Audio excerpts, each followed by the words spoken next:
So tonight's social hour is called A New Year, Setting Goals, Time for a New Grange Outlook. So we're going to talk about five different things tonight. Resolutions, goals and objectives, mission, vision, and outcomes and impact.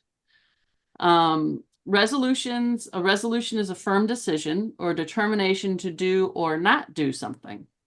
Goals and objectives. Goals are the object of ambition or effort, an aim or desired result. An objective is something you plan to achieve. Mission. A mission is a simple and brief description that encompasses the purpose of defining culture, goals, and values. Vision. A vision is a declaration clarifying meaning and purpose, a statement about goals, values, and objectives. And outcomes and impact. Outcome is the result or effect of an action, situation, or event, a conclusion reached. Impact is to have a strong effect on someone or something. So we're going to visit each of these topics and talk about how they affect Grange. So we're going to start with resolutions. Everybody makes New Year's resolutions and probably doesn't keep them. So let's make a resolution. It's time to face the future with confidence and commitment. Time to start a new journey. It's a new year. It's time for a new Grange outlook. A New Year's resolution is a tradition in which a person resolves to continue good practices, change an undesired trait or behavior, accomplish a personal goal, or otherwise improve their behavior at the beginning of a calendar year. Now, personally, that could mean working towards a dream promotion or improving your health, your weight, your fitness, spending more quality time with friends and family, sticking to your financial budget, and more. Now, Granges can embrace the fresh energy of the new year too. Grange resolutions could include hosting more events or increasing attendance at meetings or growing your membership. These all sound like your typical New Year's resolutions, those which so often become derailed by a lack of definition, a lack of seriousness, a lack of ambition, a lack of planning, basically a lack of a mission and a vision. So we'll see how all of these are all going to tie together. So a study by the University of Wisconsin showed that 88% of those who set New Year resolutions fail, despite the fact that 52% of the study's participants were confident of success at the beginning. Resolutions were achieved 22% more often when engaged in goal setting, wherein resolutions are made in terms of small and measurable goals, such as losing a pound a week rather than just losing weight. The study also showed that 35% of participants who failed their New Year's resolutions admitted they had unrealistic goals. 33% of participants did not keep track of their progress, and 23% forgot about it altogether, and the remaining respondents claimed they just made too many resolutions. So does this all sound familiar? Resolutions can become so much more. With a simple change of mindset, a strategic plan, and some determination, resolutions can become achievable goals where success is within your grasp. We all know of at least one person who set a goal and achieved it.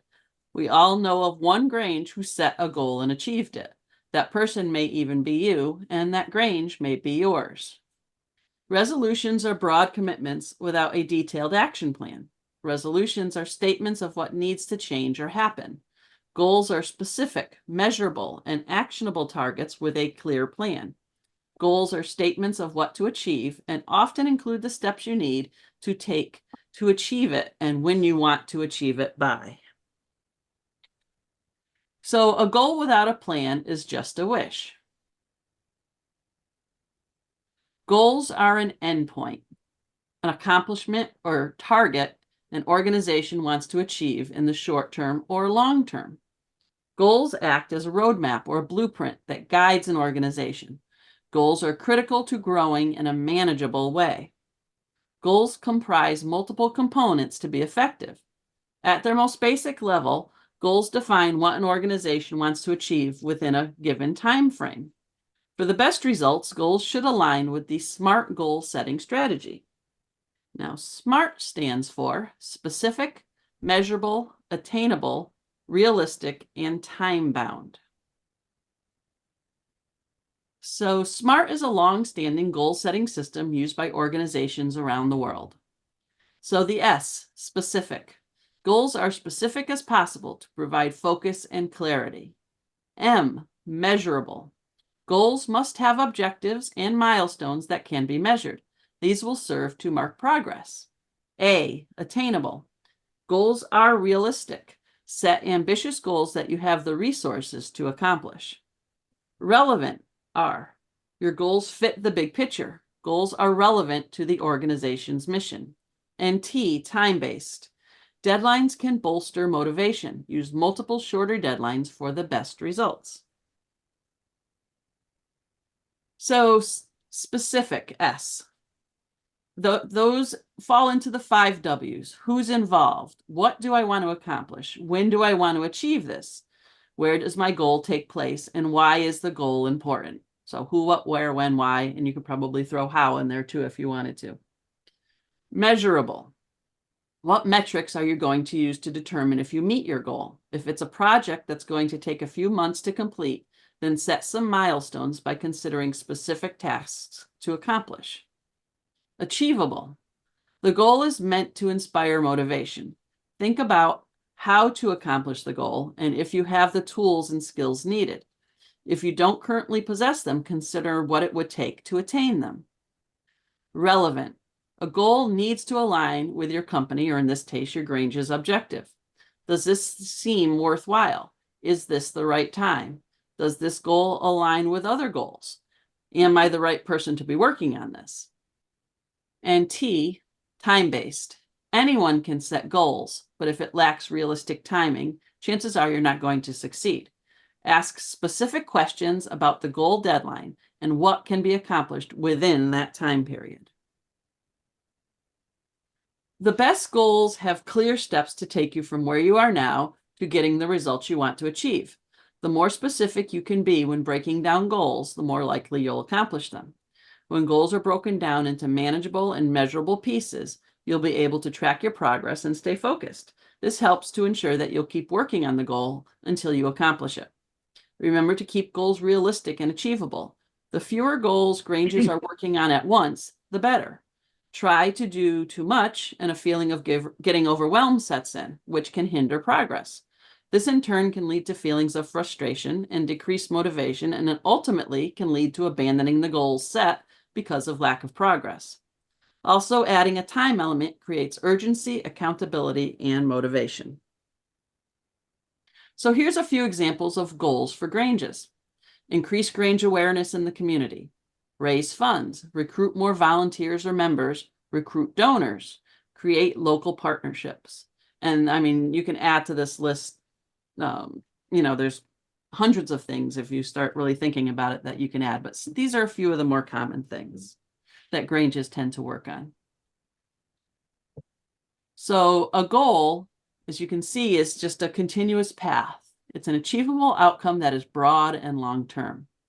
An objective defines measurable actions in the short term to achieve the overall goal, hitting that bullseye. So what are objectives? Aren't they the same as goals? A goal is an achievable outcome that is generally broader, while an objective is more pointed and defines measurable actions to achieve on an overall goal. For example, our Grange needs to increase membership versus our Grange needs to take in 5 new members in the next year. They both convey the same idea, but one is an overall goal and one is an objective. Setting attainable goals and objectives with measurable steps allows for Granges to grow in a manageable way. Granges who lack clear and specific goals and objectives may find that they are not moving towards the Grange's mission. Goal setting should involve all members. Keep communication open and the process transparent. You don't want to leave anybody out along the way. So mission, we keep having this word pop up. Mission statements tell people what Granges are and whom they serve. It defines the Grange purpose and acts like a window into the organization. Mission statements help people understand the work of the Grange. Ideally, they may even attract supporters and make those supporters want to get involved.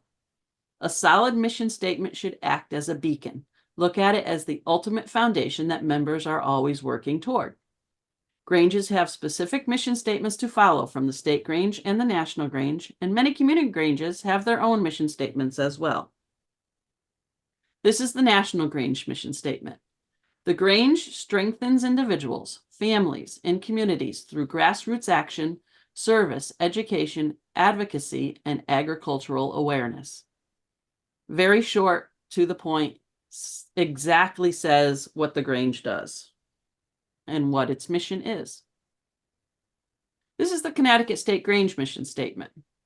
The mission of the Connecticut State Grange, a fraternal organization with roots in rural and agricultural history and Grange ritual, is to serve as a unifying and supportive organization of community and district Granges in programs of community service, family activities, legislation, and other activities relevant to local communities. Personally, I think the State Grange needs to work on rewriting its mission statement because this has been written years ago, and I think it needs to become more current with what the Grange has evolved, or as it's evolving. Terry? Yeah.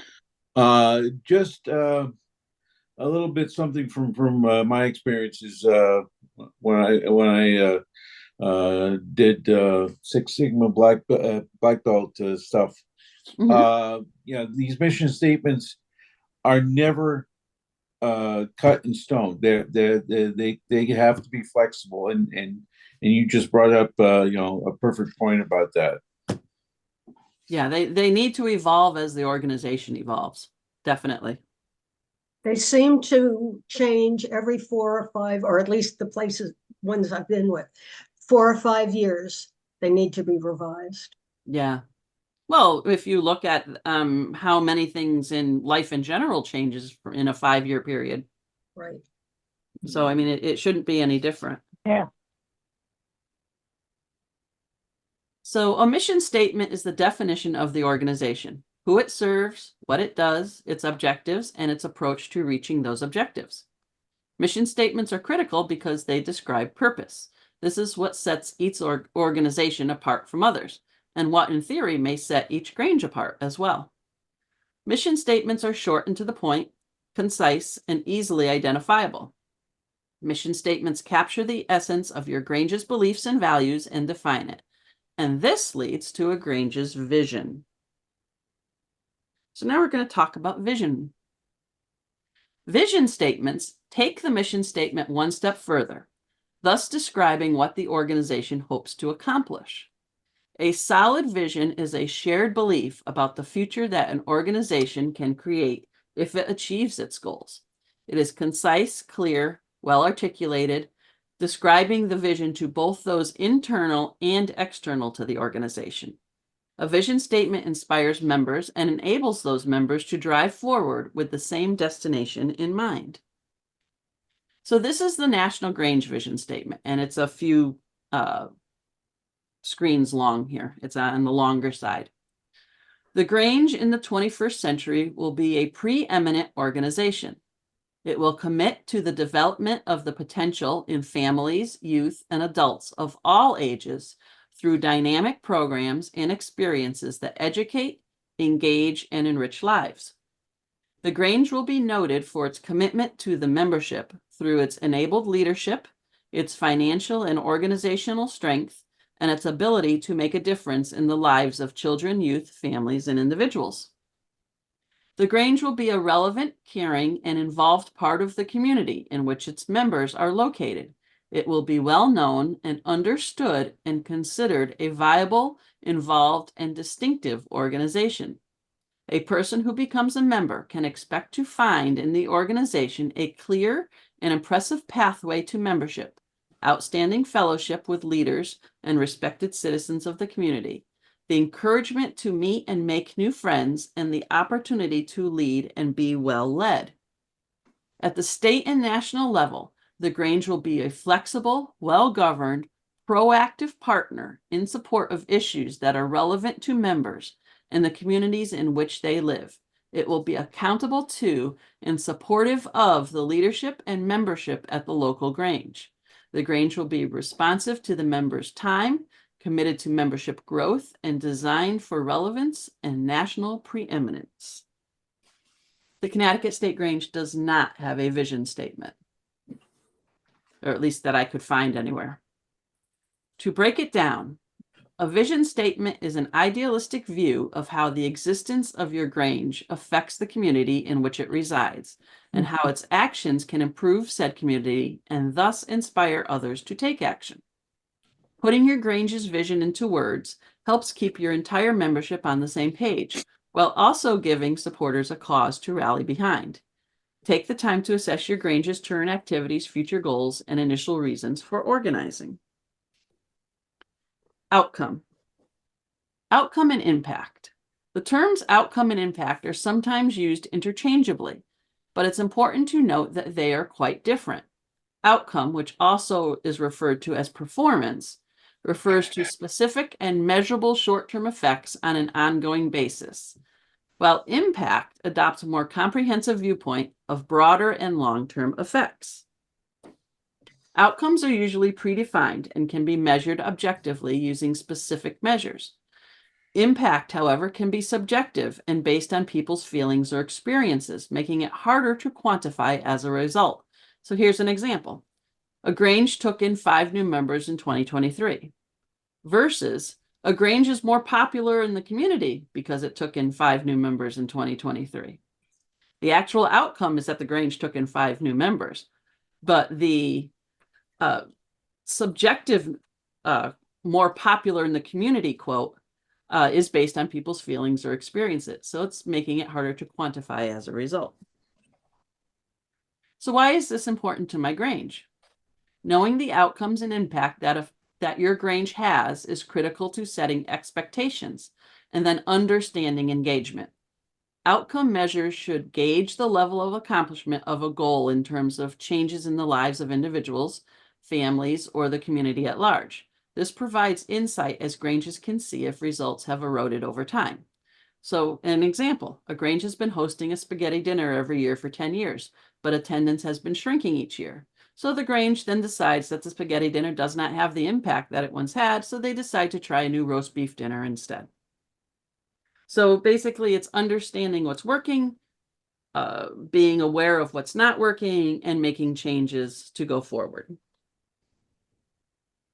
Granges that clearly articulate their outcomes and impacts are more likely to retain existing members, attract new support, and continue to grow. The process demonstrates to members, volunteers, donors, funders, and the community that the work of the Grange is making a difference. So we're going to look at some interesting facts that kind of fit into all of this. So according to the Association's Now State of Membership study in 2023, here's some interesting tidbits. 75% of organizations communicate with their members via email marketing. 90% of organizations use social media in some capacity. And then 31.4% of these users post multiple times per week. 54% of existing members are making hard decisions about which expenses to keep and which to cut, citing tangible value and connection as key reasons to keep their memberships, thus making membership retention a top priority. The overall recruitment channel that garners the most new members is word of mouth. That's 69%. 44.9% of U.S. households will no longer have a traditional television subscription by 2027. 83% of U.S. households now have at least one video streaming subscription.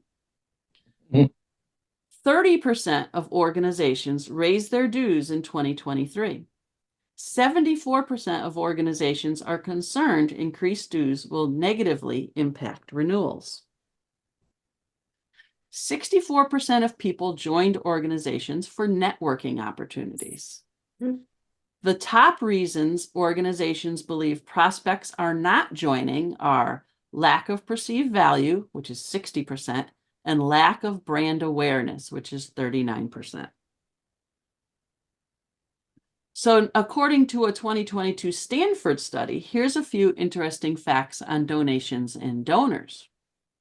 Most donations are made by older donors, even though the youngest age group is contributing more often than before.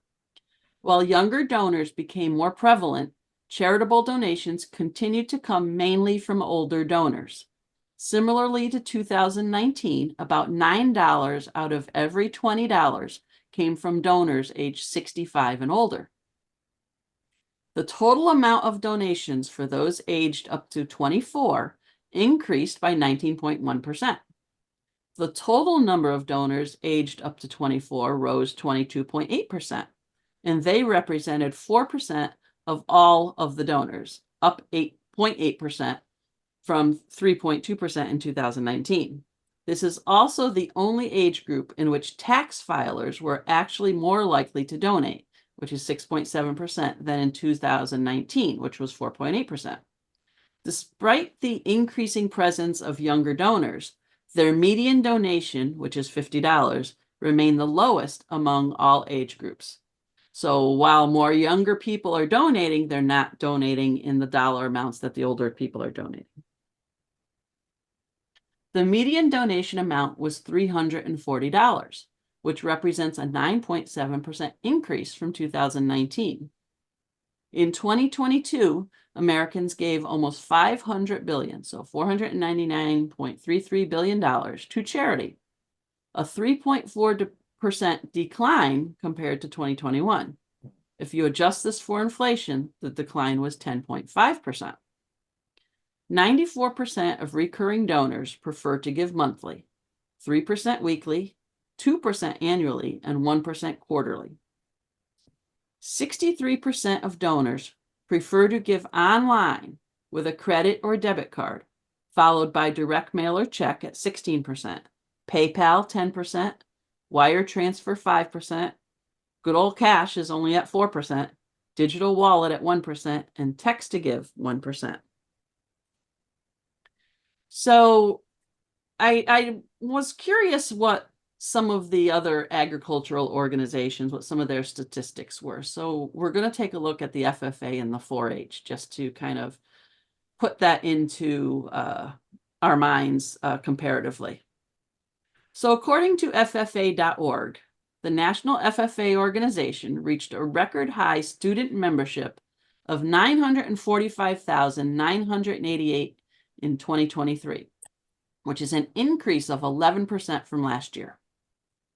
In addition, the number of FFA chapters continues to grow, increasing by 168 this year, resulting in 9,163 chapters in the U.S., Puerto Rico, and the U.S. Virgin Islands. The top 5 membership states of the organization are Texas, California, Georgia, Illinois, and North Carolina. This year, the organization has more than 150,000 Latino members, more than 50,000 Black members, more than 9,000 Asian members, more than 14,000 American Indian and Alaska Native members, and more than 2,400 Native Hawaiian and Pacific Islander members. More than 43% of the membership is female, 49.8% is male, with 0.6% reporting as non-binary and 6.4% undisclosed. In Connecticut, there are over 2,900 FFA members across the state in 21 chapters, and that was 2023. So comparatively, Connecticut doesn't have a lot of FFA members, but they have 2,900. So the 4-H, according to 4H.org, there are 6 million members aged 5 to 21 in the U.S. in 2022. 4-H is America's largest youth development organization. According to research by Tufts University, 4-H youth are 25% more likely to contribute to their families, themselves, and their communities, and 41% less likely to engage in risky or problem behavior. In Connecticut, there are over 25,400 youth involved in 4-H programs across the state. So a significant uptick from the FFA. So what does this all mean? And what does it mean to my Grange? Every Grange needs to have a plan to engage with their members, their donors and supporters, and the community in which they serve. So who can help? Granges need to establish what it is that the organization is looking to communicate and how that supports the bigger picture, their mission and their vision. So what does their success look like? Think about a map. Where is your Grange now? Where do your members want your Grange to be? When does your Grange need to start its plan? When to finish? Is it a necessity to strengthen your Grange now, or are certain times of the year better than others? Why is your Grange important? Why is it important for others? Granges should have a big picture view of why they're doing what they're doing. And how is your Grange assessing its effectiveness, its growth, its setbacks, and its frustrations? The Grange on all levels has been evolving for over 150 years. How do organizations over 150 years old survive? So check out this quote from the 2018 Harvard Business Review in an article titled, How Winning Organizations Last Over 100 Years. This is really interesting. Most businesses focus on serving customers, owning resources, being efficient and growing, but the centennials don't. Instead, they try to shape society, share experts, create purposeful accidents, and focus on getting better, not bigger. They're radically traditional with a stable core, but a disruptive edge to stay fresh and get better. And I thought that was really, really interesting. Okay. And that concludes this part of it. So let me unshare my screen here. So, in looking at our Granges and our state Grange and national Grange, what do you see is our biggest goal that we should be working towards? Do you think it's membership, as in attracting new members, or do you think it's improving the membership that we have existing? Or is it something additional? Is it something about improving the offerings that we have so that the offset of that would be new members would come in because they find they're getting a better value as they join the organization? It's a really difficult thing to navigate when you have to think about it in terms of what do we have, what do we offer, should we be offering more?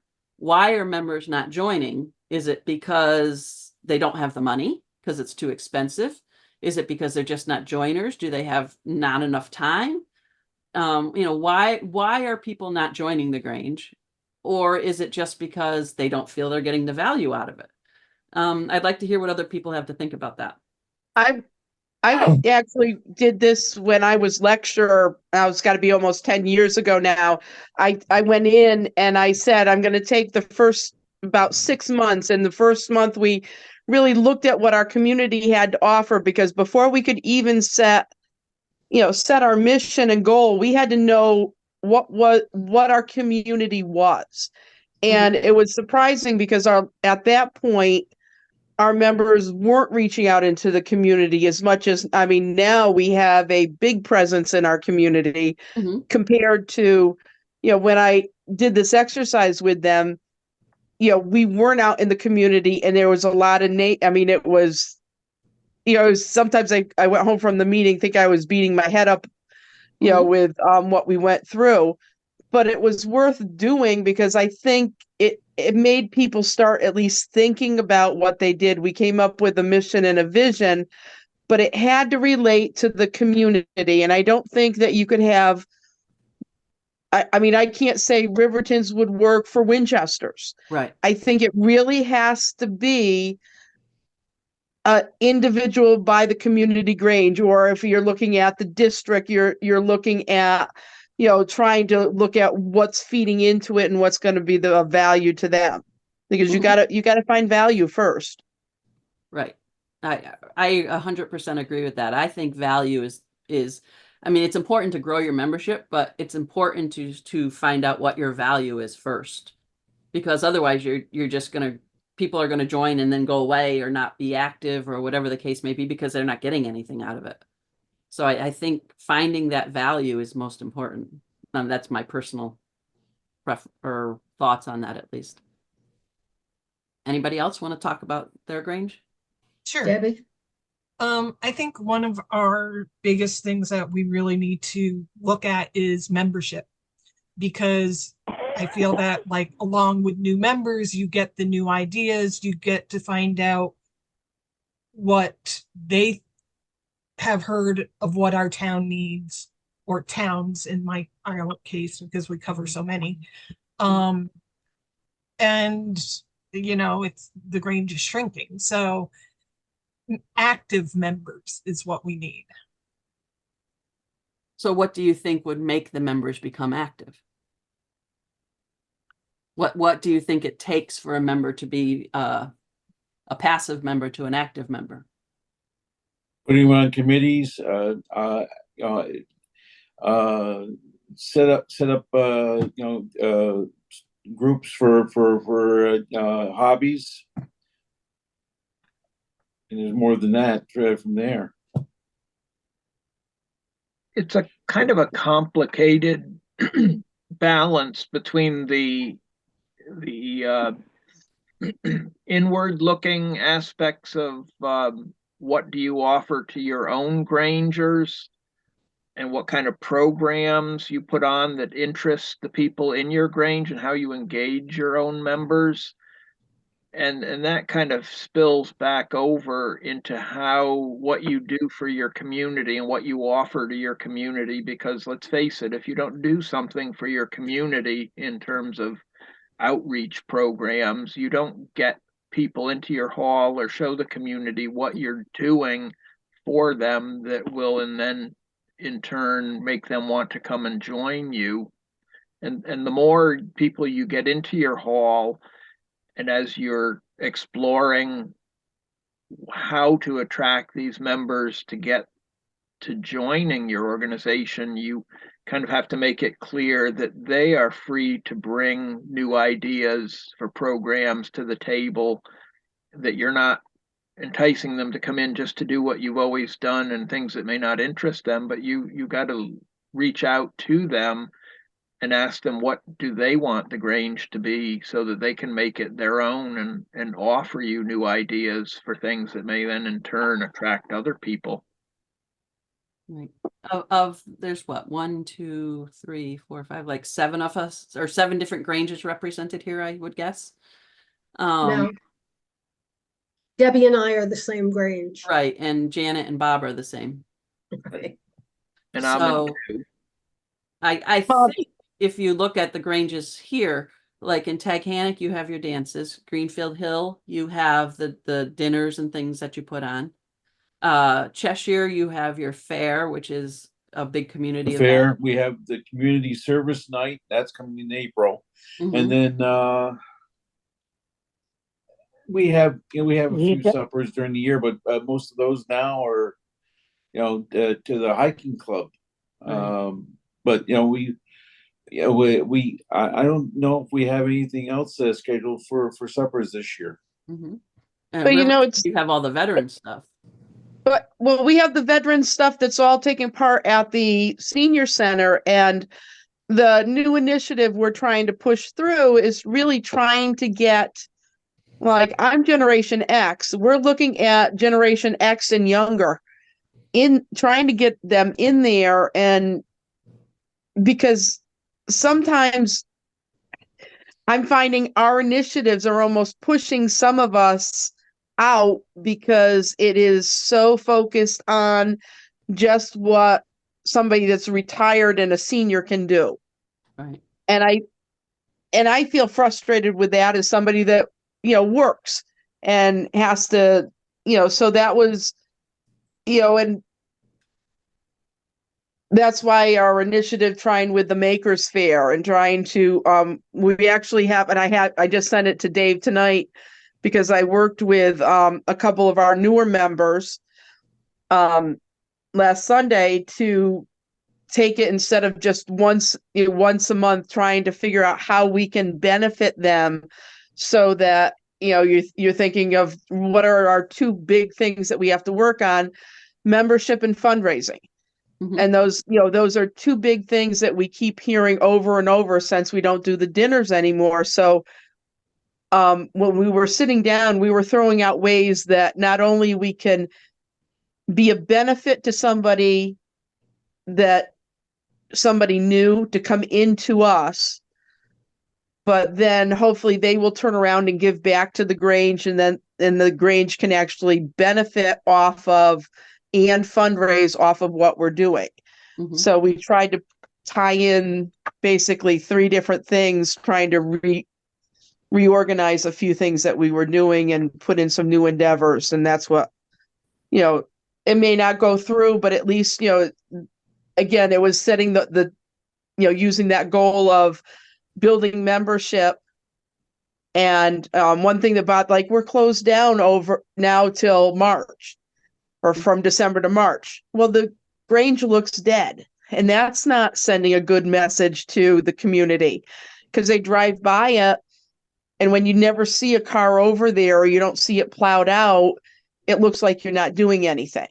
Right. So that was one reason for trying to do these Maker Sundays, Mhm. is to say, even just making it open. And then we said, well, maybe we should hang a board out, and then they can come in and see what we're doing. And, if we pass the word on to our friends, and, we have several members that actually that do stained glass and other stuff, that are former members, or their kids do it. And it would be nice to get some of these people back.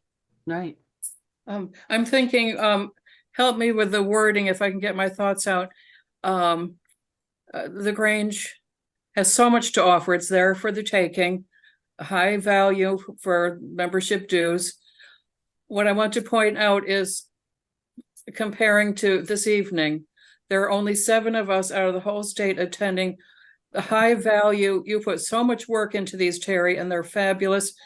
Why aren't people attending this? Is the answer to that the same as why aren't people running to the Grange to join? It's here, it's available. Is it a matter of publicity, promotion, letting the word out in a new or different way?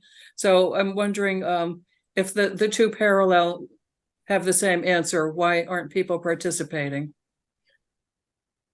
They have the same trouble with the national programs of this nature. Phil Veneta does a communications webinar, and Amanda does the Membership Matters, and then they have the youth and junior jibber jabber, and something else. Mhm. One of those that's for youth or junior. I can't remember which, but anyway, they tend to suffer from the same sort of issue of people not taking advantage of those offerings. While I've got your attention, I was just going to say that Oxford has reestablished an open mic series monthly at this point, and we're letting the Cultural Arts Commission in Oxford do a 3-month lecture on different topics. One of them had to do with wildlife, another was Pearl Harbor, and it's working well. We also let the Boy Scouts use our hall, so it keeps the place looking active. That and the rentals, we have discovered that if we market the place and we've done a little improvement work, renovation, that's enabled us to market our rental of our property for different events to the townspeople. And it's been quite lucrative, and it keeps the place active, which goes back to your point, Dawn, about having an active Grange Hall and the perception of the passers-by seeing that activity. I can say, Yeah, and go ahead. it's I'm just looking, and we have a few members that, even doing this initiative, because I put it out back in November to try to get it going, and it was pushed on to two regular Grange committees, and I wasn't on those, and nobody did anything. And so when they came to go to the meeting last, I said, it really needs to start. If we don't start it now, we're not going to have anything to be able to do. I mean, we can't just keep pushing things off. And that's even, it's nice that you're renting the hall, well, we've had something in to be able to rewrite our hall rental agreement, and it's just been pushed off for 2 years.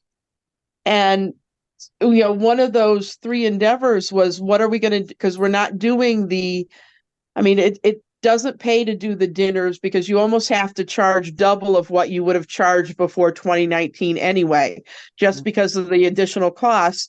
So you have to come up with a new way of being able to bring in funds and still participate in something we participated in.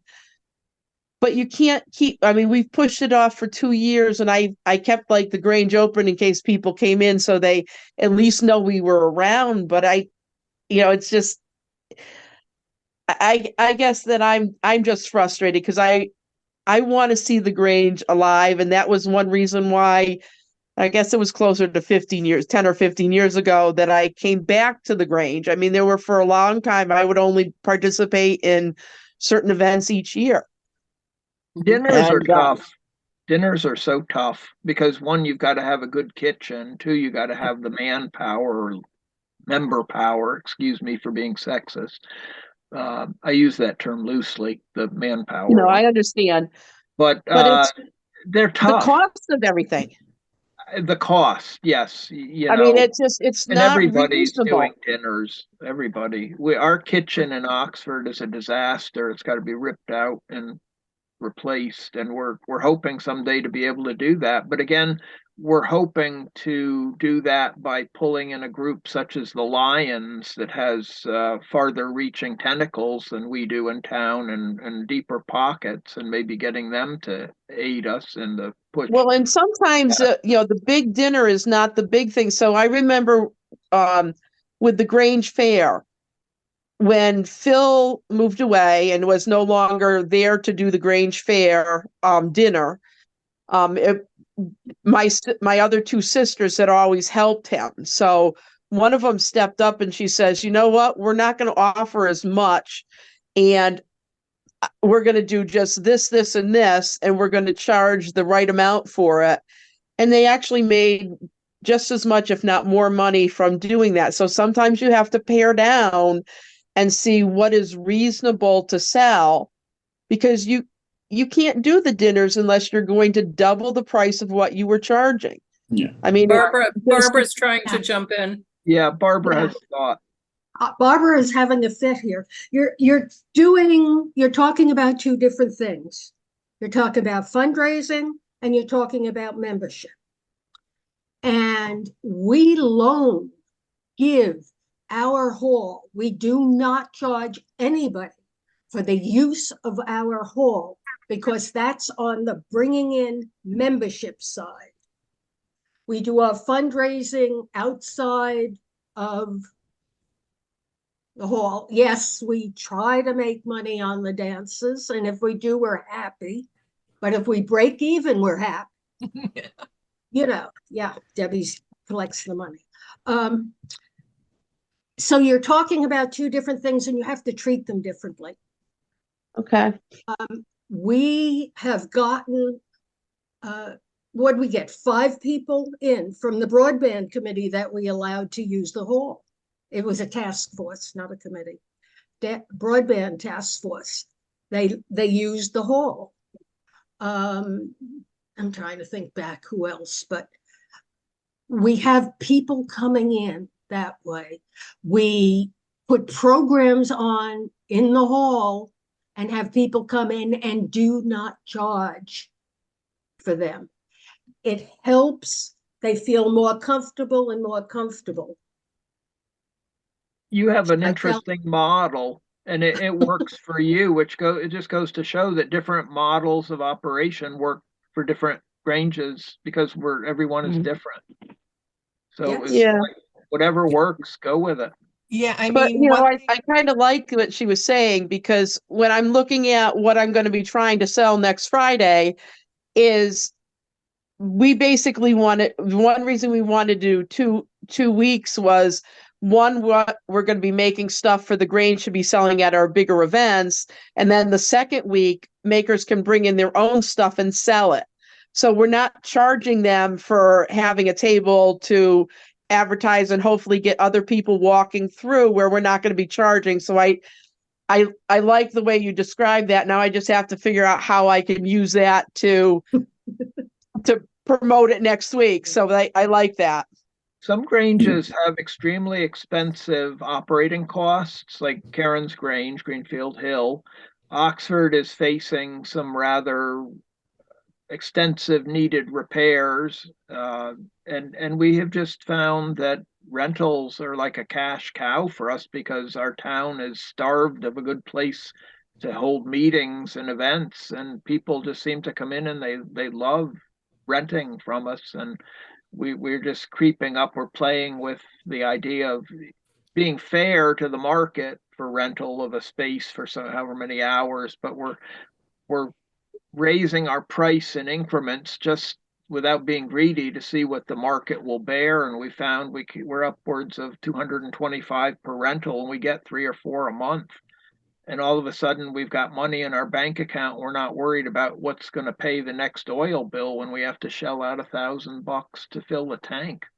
Well, Yeah. I didn't mean that you shouldn't rent out, but you should recognize that as being a fundraising thing, Oh, definitely. not a membership thing. Oh, no, the fundraising, I mean, the rentals rarely give us members. It gives us money to do what needs to be done, and we're more likely to gain members from the open mics where people come in and they're not paying an entry fee, but that we find that if we put a bowl out, they've been pulling in about Yes. $200 on average in Oh, wow. donations for open mic. Yeah.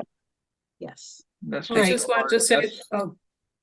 that getting back to Terry's, the purpose of tonight's meeting, defining a mission and goals and purpose, it always comes back to when potential members are in the Grange Hall, they're there, we've got them there for the fair or an event, so they're there, and they always ask the same questions. So, what is the Grange? What are you all about? What do you do? All of us struggle with some good answers to that question, and even current members struggle with answering that. So I think, Terry, this is very valuable, what you're doing, something we all need to think about and work on, and maybe come up with something that can be offered through the Granger, simple statements that could be provided or printed. I don't know. Karen, Debbie, Hold on. Debbie? No, hold on. Karen, we do have the pamphlets that we have in the past put out that also have the application forms. Terry has put out the specific ones for a Grange that, if they want something to show about their Grange specifically, she has made those, and those can be made readily available to your Grange, and it work. I don't know how it's going to work in your aspect, Yes, but it's the same thing with resources available and people don't use them. So Rob, I don't know who's on the membership committee now, but possibly a freebie box, Barbara, of sample forms that we see them at the state session for those of us that go to that, but all that doesn't represent Granges, everybody. last year a package was distributed to each Grange with all of that in it. I don't know where yours went. Never heard of it. Okay. Then you The ones need that I to sent out approach went to Stephanie. the masters. Then you So. need to approach Stephanie. Okay. She would have Debbie- gotten a box that's about a yard long and had all kinds of goodies in it. Should have gone to the master or the secretary. No, it was Master. I will ask. Yeah, and I would tell you, and then I'll turn the mic here over to Barbara, but I know your Grange members often say they are at a loss as to what to tell new members, but your Grange is one of the most active Granges with dinners and events and luncheons and things. That is what I would suggest you tell your members, what you are doing and some of your upcoming things. That is what they want and need to know. Mm-hmm. Barbara? What I wanted to do is tell Debbie to give her spiel that she gives to the people that are coming in and ask there or at any of the places the fairs were at. Now, I know I'm dropping it on you, but Yeah, okay. She's not So turning they- too red, so I think she's good for it. Yeah. So put me on the spot because I usually think about it beforehand, but basically it's, I start off with telling them the Grange is not just for kids, not just for adults, it's not just for the men, it's not just for the women, it's for everyone. It's for all ages, it's for the whole family. And then it's a way we help our community. It's another big thing I say is that it's a way to get your voice heard because it starts at a local and then goes to state and then goes to national. Referring to the resolutions, because I think that's a big thing. It's like getting your voice heard so they know if they feel strongly about something, we can work with it that way. That's why I act the way I do at state session. But yeah, so I mean, it's hitting the points that we're not like other organizations in that it's the whole family, all ages, that we do a lot of community work, that, it's just getting involved. I honestly do tell them that it's getting involved as much or as little as they want to, because there are some people who act as their dues. It's almost just like a donation every year. Yes, they're a member, but it's more just donating for the cause of it. So that's, yeah, the short of it. If you want a tree on which to hang your little spiel, my helpful comment is to think of the committees we have in the Grange: family activities, community service, legislative, agriculture, and just the different things we do under each of those categories. And that will give you a spiel as to what the Grange does when somebody asks that question of you. Yes.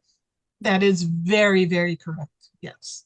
And that you were basically saying the same thing, Mhm. Debbie. That was what you were describing, essentially. That's, yeah, the long part hits all of those. Karen, about how many people do you get at a dinner? Oh, I would say between 50 and 60 we have seating for. That's a good Nice. sized crowd. Yeah, Their dinners are wonderful. thank And you. They that- really are. We're very lucky to have Two some chefs. professional chefs on board. Yes. Go to one of them sometime. It's like eating restaurant food. I mean, Yeah. it's not your typical Grange potluck dinner. It's Yeah. top It's notch. a fine dinner. Yes. Mhm. And you charge not a lot. I want to say it's like 15. It had been 20 $20. for years, and I think they finally had to go to 23 per person. Yeah. Something like your lobster and dinners. That's a little bit That's- more. That was 35 right. or 6, I believe. Yeah. Yeah, But that's I mean, true. for what you're getting, they're a little more than most Grange dinners, but it's a professionally prepared dinner. Mhm. Wow. It's well You can't worth go to it. McDonald's for less than $15 anymore. Yeah, One that's person, true. maybe. More Yeah, than but that it's around real here. hard to sell both the community and some of our members that are used to paying $12 to $14 to tell them, no, you're going to have to charge them $22 to $25 minimum. And that's what what you would be paying for in a restaurant. And actually what we used to be making with especially the turkey dinners was that. But there's a big stretch between rural northern Connecticut and urban Fairfield County. Oh, So yeah. Well- you've got to realize when you go to Greenfield Hill, you're in one of the most wealthy neighborhoods in the entire country. Mhm. And you're not going to get a $15 dinner with a Grange I know. hall that takes as much to operate yearly as theirs does. Yeah, that's like, you have to really consider that all Granges are different. For instance, we basically don't have a kitchen. Yeah, We have a sink and the stovetop. in the corner. And yeah. And also our location of our Grange. You're We're in the 5 miles, sticks. we're 5 miles from town. Yeah.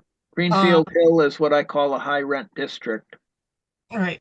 So, on that aspect, so all of these programs really have to be it's great to hear the different ideas, and hopefully someone can use someone else's idea. But you have to focus on what your Grange can actually do. Tailor And it to the then- specifics. Yeah. Yep. And then the And- other thing I wanted to say for the Grange that looks like it's closed, I don't know if you have a small tree out there or something, but even if for like every month you hang different ornaments for whatever's going on that month, for like instance, February, put hearts all over it, you know, stuff like that. Well, and this has only been 2 years. It's been since we've been doing Zoom, and we have a large number. Again, you know, I think the veteran stuff is good, but some of the stuff that we used to do for the veterans in our Grange Hall is now being done at the senior center. We're doing it at the senior center. So it's not being done in our own hall. And I think that's the attitude is, let's stay inside while it's snowing and we're not going to worry about anything, and let's keep our members safe. And you're right. We need to be hanging something out. And that was one reason why, again, these maker things, to be able to put out the banners that we're in here, come on in and see us. You know, even if they just come in and see what we're doing. Dawn, what if you just hung some lights? Like, I mean, get some Christmas lights and hang them across the front porch of your Grange We have just to them still. light it up. Yeah, I have them still up from Christmas in Riverton. I haven't there you taken them go. down. Yeah, I haven't taken, they're all on the ramp and up into our front porch. But the problem there is we have a treasurer that complains about the electric bill being up a little bit higher, because even though we put it on a timer, they're still on for, you know, so many hours. So I like the idea of banners or something and being able to hang something for different holidays. So that's an idea. I'm going to work with that one too. Are Think you, of it as the so, cost of advertising.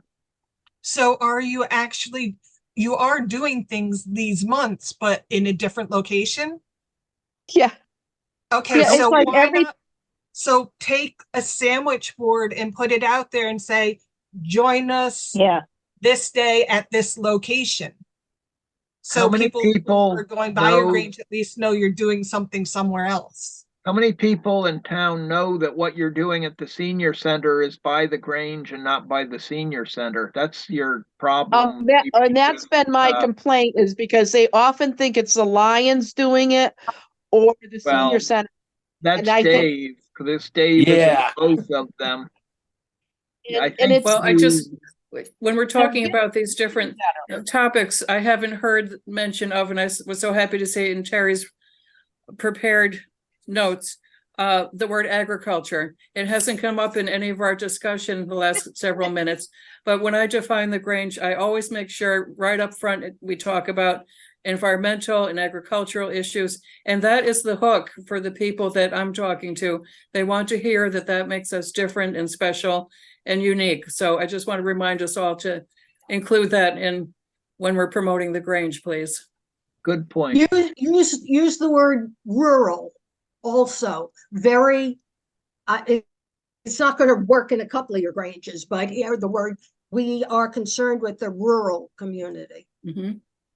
Well, your Grange doesn't have to be a rural Grange to still not be your Yeah, but be it grabs concerned rurally. people. Right. Northwest corner is as Yeah. rural as you're going to get. So sort of generic, we're concerned with farmers' issues, things like that. People Well, there's this care about. trend now in things like, backyard gardening and chickens, raising chickens, and, all of that has become nouveau in a sense Yeah. now.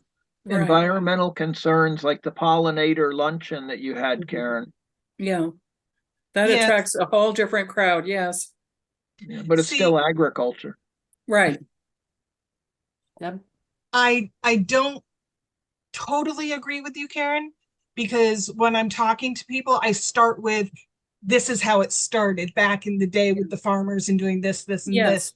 But nowadays, Yeah. because in our area, that kind of almost sometimes turns people off.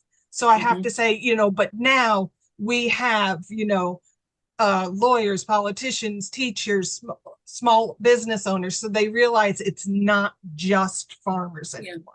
Thank you. I pretty much do that too. Thank you for saying that.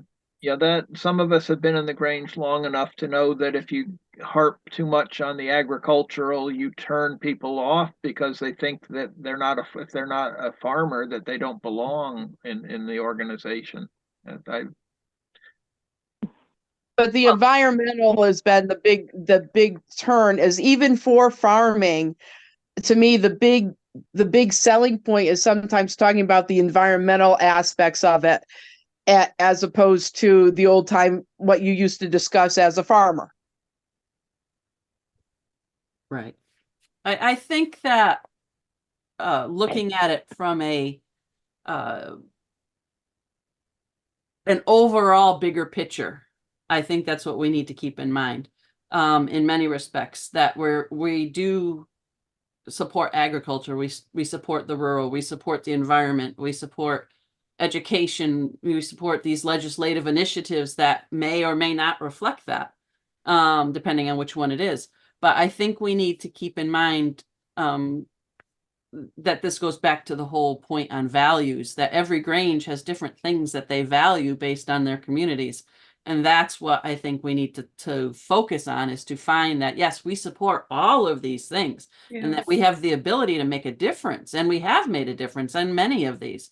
But in our community, this is what we're doing, or this is what we're specifically what we're involved with.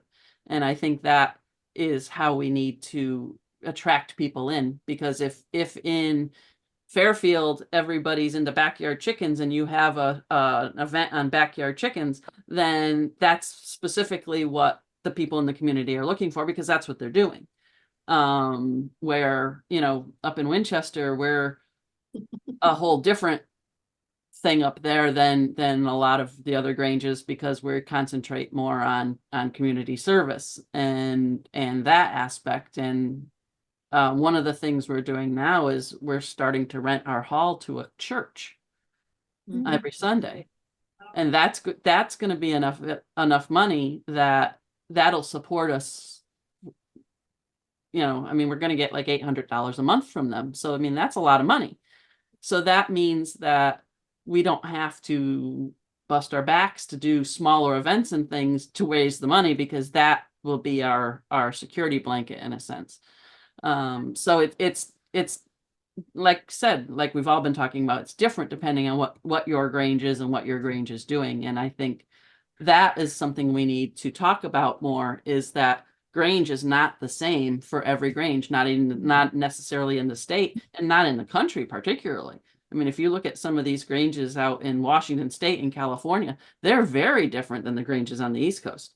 So, but like Washington Grange has had a lot of success up in their state. So what are they doing that's, garnering them, thousands of new members a year? And why can Connecticut not do that? So we need to take maybe some of the ideas of what they're doing, but then repurpose them for our own uses. So it's definitely. interesting that you say you had this church coming in, because we recently had a Lubavitch Jewish group, Chabad Lubavitch group, express interest in the Grange in Oxford. And I don't know how many of you are familiar with the Chabad Lubavitch Jewish movement. Yep. Some of our members expressed a concern that if it appeared that we were renting to them, that we were supporting them, and they are a very conservative group in Judaism. And with the current political climate, our members felt that it was maybe in our best interest, not in our best interest, to allow them the use of the hall, because we have gotten to a point where we're afraid to appear to be. We had a bad incident with a political group that rented the hall that ran against the current first selectman on an independent party platform, and it backfired and against the Grange. And so we've decided not to rent to religious or political organizations, because we are just, I mean, the current political, social climate in this country with regards to what's going on in the Middle East and what's going on in our politics, it's pretty ugly. Well, I know at Christmas in Riverton, we were approached by, and it may be the same church as what Winchester has now, but one reason, we had to consider the feet or the blowback from it in our Grange because one reason why there was a split between two factions within a church was over diversity and just welcoming of everybody. And that's one thing that we want to keep appearing to be welcoming to everybody, no matter what what you have, how you believe sexually or religiously or whatever. We're pretty open and we want to stay that way. Yeah, we would like to have, we used to rent our hall in alternate years to the Democrats and the Republicans. Oxford is predominantly Republican and has been run by Republicans now. But actually, for a while there, our Republican first selectman treated the Grange like crap and denied us a community support grant because we had allowed this woman that ran under the independent ticket to against him in the most recent local election. He actually came out and denied us money that was probably something we were entitled to get. So we just were like burned once, not going there. Yep. Yeah, so I just want to put this out there. Like we've had Democratic caucuses at our Grange, but I know that I think we've invited like the Republican to do the same if they wanted to. Mm. So that's one way to make sure that you're not just one political thing, is Yeah. to make sure you invite both sides to come and use your Grange. And then the other thing I wanted to say, sorry, is Terry, be careful that you don't give up any fundraisers that you do well at because you're getting money from the church, because sometimes it's very hard to get them started again, or somebody else comes in and kind of takes that fundraiser away from you because they see you're not doing it. Good Part point. of the problem is our membership doesn't want to do fundraisers anymore. Oh, okay. That's a sad point when you get there. Yeah. I wanted to take advantage of John being our special guest tonight. John, how does this all sound to you? Is this familiar in New Jersey, across the country? How does this sound? Are we normal or what? Yes, absolutely. So I'm thank you for asking me to say something, because I wanted to jump in, but I was also trying to keep my opinion to myself. Oh So no, always jump in. somebody said something about Washington and California and the success that they are having. They have a youth fair program out there, which I really can't explain. And that has been a huge benefit to Washington. I don't know if it's hit so much in Oregon, but California and especially Nevada, where an individual Grange will sponsor the kids' enrollment or the kids' involvement with a fair program. So, Rob, we might hear more about that at the leaders conference in a couple of weeks. Yeah, But I know in Nevada, it kind of takes over what the 4-H fairs do here in the Northeast. Yeah, because I don't think they have the same. I don't think the 4-H program out there is as strong, or there's some issues with it. So a couple of the Granges have kind of stepped up and kind of taken it over. And they have red vests. I think it's been written up in Good Day magazine, which is a shameless plug for the magazine. I think they have red vests that they wear that have Grange or something on the back to kind of identify the Grange. But whoever it was that said that what works in Riverton may not work in Southbury, may not work in my Grange down here, whatever, has hit that nail on the head. The one idea I want to throw out for you folks, I enjoyed the goal setting, but one of the things, maybe you could do this as an interactive thing on your next virtual meeting, is to try and write up your own elevator speech for what the Grange is. When somebody says to me, "What's the Grange?" I'm like, oh no, I have to explain this again. But it's like the purpose of an elevator speech is you have like 27 seconds or something to go from the ground floor to the fourth floor of a building or whatever. And you have them as a captive audience. So it's the young lady that talks about the different committees that are involved. I'm sorry, I'm really bad. Even though your names are on the little boxes, I get confused who said what, and she's not on my screen now. But it might be something that you could have fun with at a happy hour, like or social hour, or whatever I forgot the name of what you call this, but it might be something that could be beneficial to all of you. To just, what I would say isn't going to work for Barbara or Rob or Karen or Terry or whoever. So it just is kind of, something that you don't want it to sound rehearsed, but you want it to have, genuine emotion and feeling about it. And somebody said, oh, there's only 7 or 8 of us on here, but this has been a really good discussion.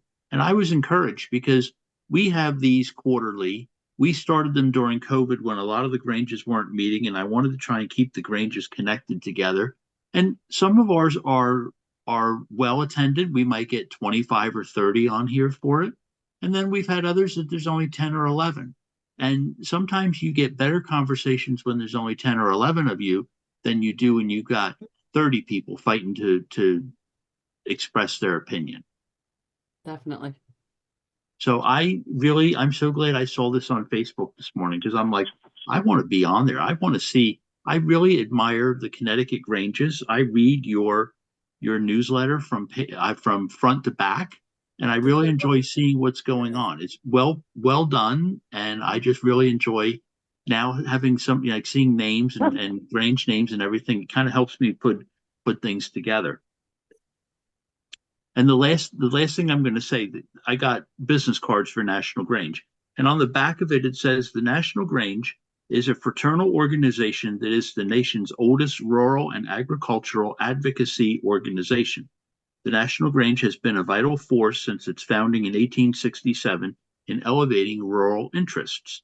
The Grange strengthens individuals, families, and communities through grassroots action, service, education, advocacy, and agriculture awareness.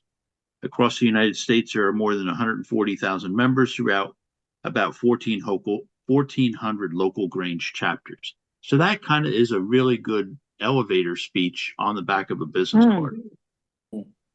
One of our No. former state presidents, Noel Miller, calls us in his elevator speech the Aggie Masons, because some of our founders, several of them were Masons.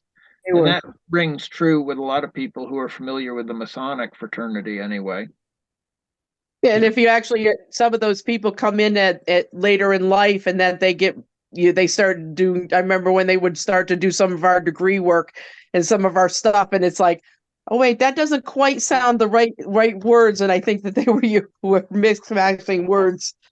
Well, you got a couple of people up there that get mixed up in their ritual. I, on the other hand, never did that. I am in both, and I don't cross the two rituals. I had to learn my ritual, because if you knew Philip Prelly's mother, she used to look at me. My Aunt Peggy used to look at me if I said the wrong word and I didn't have it memorized, right from when I was in junior Grange on through. I think one thing that I still remember from 1970s. Sorry, I'm dating myself. We already know, Bob. I know about your age. Kermit Richardson's daughter-in-law once told us in a group of youth, that this is the thing that she used to explain what the Grange was all about. She said, "This is a farm family organization with no generation gap." That was it. And it would be nice if it was still that way, that we had the families in it. But a lot of the younger end of the families are not coming and staying. So that's the thing I want to throw out when we're having our meeting Tuesday night. And that's the thing I want to throw out to the New Jersey Grangers and say, okay, we get these new members in, but how do we get them engaged, and how do we keep them? They wanted to join, they joined us, but then after that, some of them kind of just fade away, and they'll keep paying their dues for a couple of years. But what are we missing? And then, like, we have a lot of generational Grangers, and the kids don't get involved. So what I'm lacking, or I'm missing where we're going wrong. If you find the answer to that, tell us. Oh, I Yeah. will. Yes. Yeah, I I'm mean- a fifth generation Grange member, and I didn't have a choice but to join Grange when I was a kid. It was, you know, That guess what? was You're what- going to Grange. that's- Yep. I mean, couldn't have been a fifth generation member. I always am in awe of these families. I'm a fifth, I'm a fourth. If I had a fifth generation in my family, oh good Lord, that would have gone back to a point before the Grange even existed, because the generations in some parts of my family are rather long. Yeah. Well, that's like, I'm only the third, but That's all I am. And But, that I still mean, I takes have a me back older- to the 1890s. So, yeah. Debbie? I want to go back to John. One of the things that seems to work, and I'm talking about, I lived in New York State for a little while, so I was part of the Stanford Grange over there, that when you have young kids, as part of your Grange, you almost really have to have separate time slots for them where you do crafts where they can enter to get the ribbons. And my kids, when I was over there, did a lot of that. They met, I think, a couple times a month just for the junior Grange, and actually I think they were a little young for even junior Grange, but you almost have to make a separate time for them to be more directed to them. And the other thing I want to say, Karen, who joined us, you are muted if you are trying to say anything. The first junior Grange that I belonged to was like that we met on Friday nights. And my parents would leave me at Riverside Grange. The Grange I'm a member of didn't have a junior Grange at that time. So they would leave me at one of the others, and they'd go off to Somerville and have a good time. And here I would, as a kid, I didn't understand why I had to go to a Grange meeting and be bored while they were out having fun. And then as I got older, I kind of understood it a little bit more. But I think in New Jersey, we're trying to encourage our Granges to partner with the FFA, because a lot of if you've ever been at an FFA meeting, I went to their convention a number of years ago. We watched them open their meeting, and it was very Grangey, not to use a maybe not the right way to put it, but everything as far as their ritual was very Grangey, which I guess is then kind of an offshoot of the Masons. And I won't ask Rob to betray any secrets, but I think that's the common, when they formed the Grange, they wanted that common bond from a Grange in Connecticut versus New Jersey versus Idaho. So for us, I'm trying to stress, like, the kids age out of FFA at 20 or 21. So why not, as we keep saying, why not exchange your blue jacket for a blue sash and get involved with the Grange? That's one of the reasons why I brought up some of the FFA and the 4-H information, because I thought it was very interesting, the sheer number of people who are involved with that. And why are we not tapping into that more? I mean, Because we're the best kept secret. We keep what we do kind of to ourselves, and we don't ask people to join. I'm guilty of it as well. We just don't ask people to get involved. The FFA and the 4-H came out of the Grange, and it almost seems as if once the kids age out of those, they should come back to the Grange, but somehow we've lost the connection. I don't know how many of them know that their roots are in the Grange. I don't know. My daughter was actually part of the FFA also. So, she started the Grange because, they hit 14. I signed them up, it happened. That's what happened to me. And then, in high school, she was in FFA for a while. And then, of course, now she's still a Grange member, now paying her own dues, I should say. But yeah. And another thing, John, you can do, for integrating the younger and the mid-grade age, older grade, depending on the person, is do game nights. I mean, and kind of not just sitting at a table doing card games or whatever, but like crazy games. Yeah. You Yeah. know, that, We you had know, we had gaming nights and that went real well, and but we weren't getting them to join the Grange. I mean, and this was a group of high school students that would come in, and we gave them the hall and had the game set up, and they showed up every month, but we couldn't get them to join the Grange. When Rod was a kid, Dawn, wasn't he into all the robotics and stuff? And didn't Riverton Well, have some of Well, that? that's what we had. A lot of the robotics kid came to our video game nights. Mhm. Because remember, we were doing gaming nights for everybody, but then we're starting to run just before run the the video game night, and then have it run over to and try to encourage them to stay and learn how to play 9-5. Because that was the important thing for our game night. right. You almost have to get the kid and the parent involved. So then while they're in the Grange, up on your walls should be things that you have coming up to do. You know, so while if someone's not playing that game, then, you know, maybe they're looking around and see those posters of, oh yeah, you do dances here, you have this program coming up.